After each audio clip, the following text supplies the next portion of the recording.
want to take you on a walk. Hey, bird. Come here. Hold on, let me get my lid off.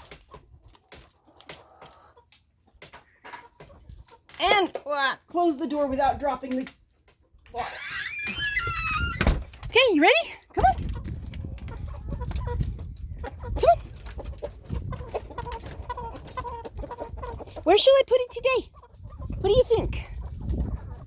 Let's put it over here. That's nice and green. Come on. Come on.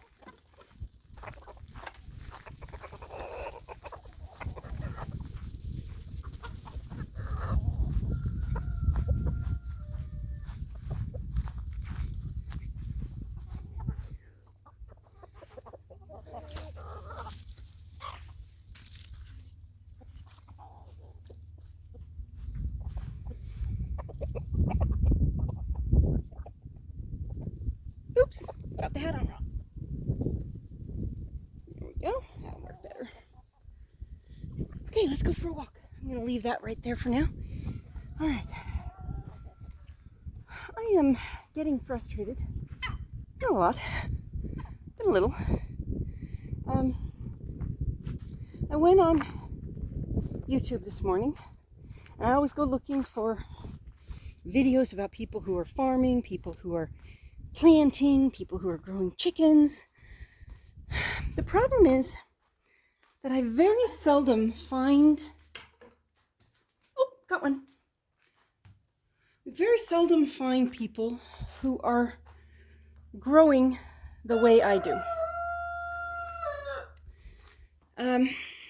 I was watching this video. Let's see if there are any in these boxes. I doubt it, but sometimes there are. Okay. I was watching this video, and this lady who, she gardens in my area. Gotta get some junk off of that. This one's really fragile. See that speckled one? I can tell that shell is not very strong. I wonder, it's not the shape of the Moran's eggs, so I don't think it's the Moran's in her. Okay, I have 5 inside, I have 5 here, so that's 10. Okay. I start looking for people who are growing the way I do, and they just don't seem to exist. And maybe that's just because people who are on YouTube tend to be perfectionists. They tend to enjoy showing off. They tend to show themselves at their very best, which isn't a bad thing. But I get frustrated. As I said, I went to this website, or to this channel, and this woman is growing in the same general area that I am. And she was talking about doing soil tests, and she was getting, she bought worm castings from the store, and sorry, I'm getting the eggs out of my pockets. She got worm castings from the store, and she got fertilizer from the store, and her fruits and vegetables are going to be so great this year. Our ancestors didn't grow that way. They really didn't. And when you think about what is going to happen if someday you can't get the fertilizers and the special soils and the worm castings, and it reminds me of a book that a gentleman that I consider a friend, I've only met him online, but I consider him a friend, and he talks about chickens. He raises survival chickens. Hey babies, have you guys even been out yet? I can't tell if you've even been out. You need to start coming out. You're going to be out of the brooder in a couple of weeks. Oh well. Let's make sure that they have plenty of water. This isn't for the chicks, this is for the adults. But he writes this book about free-range survival chickens. I think that's the title of the book. Calls himself Bullfrog, Florida Bullfrog. And no, I don't live in Florida. I have an entirely different environment. But he makes a statement that fits perfectly. He says, if something is constantly killing your chickens, and you can't free range them, and you can't do all of these things because your chickens, everything's going to kill your chickens, it's not the problem. It's not the problem with the environment. It's not the problem with the... Whoop! A little much. It's not the problem with the environment. It's not a problem with your style.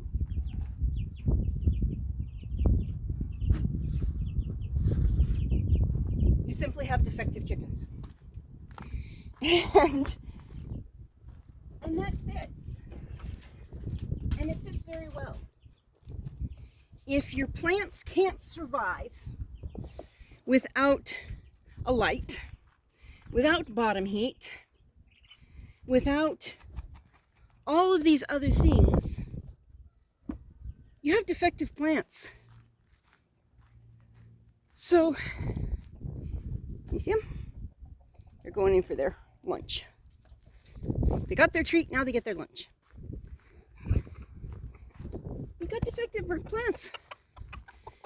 Our ancestors didn't plant using all of these artificial, and sure they didn't harvest as much, but good grief, come on. So I would describe, in a sense, my... Oh, you got out again? Okay, I gotta find a way to keep him in. He's supposed to be in the bachelor pad, not out here. Looks like he just got out too, because he's horny.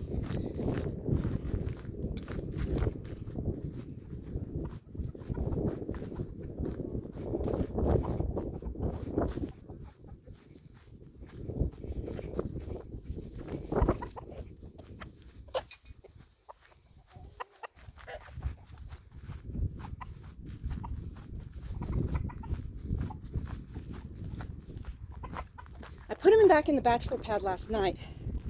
I need to find out how he's getting out. Either that or he's going to have to go in the other bachelor pad with the younger boys, older boys, and that's not going to be pretty. They're going to beat him up. What am I doing going this way? Oh, I wanted to show you.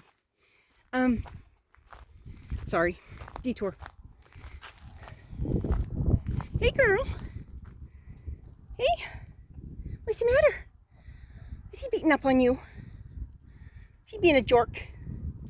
Silly jerk. Hi, looks like you got out. Do you want back in? Did they chase you around? You're not limping anymore.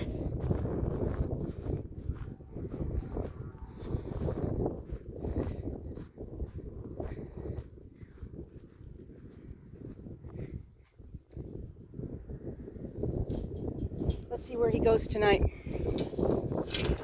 Because I'll just lay this down.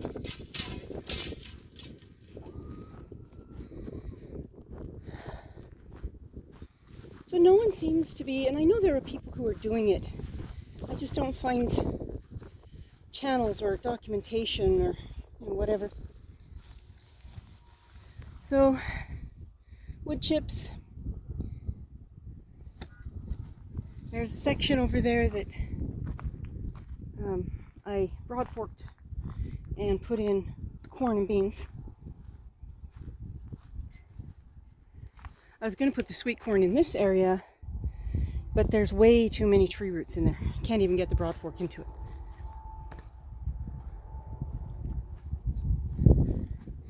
So this morning, I put my hat on and I headed out here.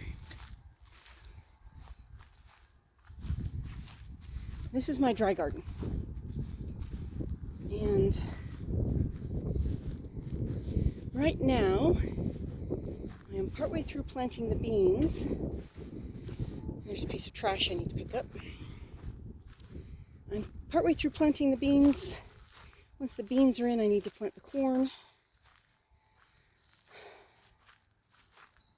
But this, the soil's improving a little bit at a time. This section here is planted with beans, and this section over here is going to be planted with corn. And what I'm trying to do, to use Florida bullfrog's term, is create non-defective plants.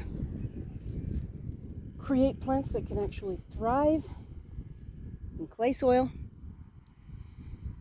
with the wind and the bright sun and 3 months of no water and heat. I'm not sure what the Celsius is, but over 100 degrees over the summer. So what I'm trying to do, rather than changing the environment, although I am improving the soil as much as I can and so forth, is changing the plants. Changing them to the point where they can thrive in this environment. And I don't need to put all of the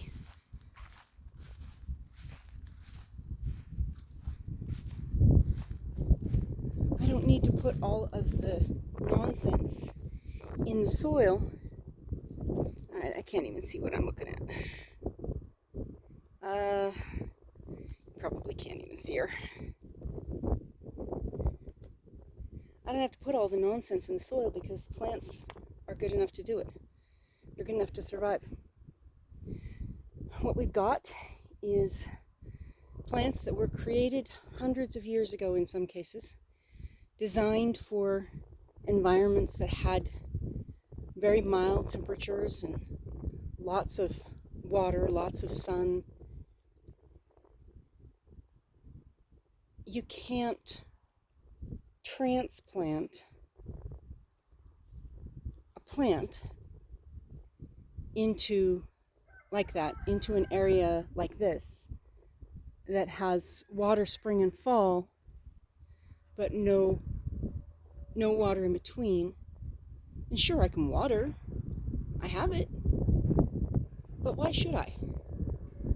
So I'm working on adapting the plants through adaptation agriculture or adaptation farming, adaptation gardening.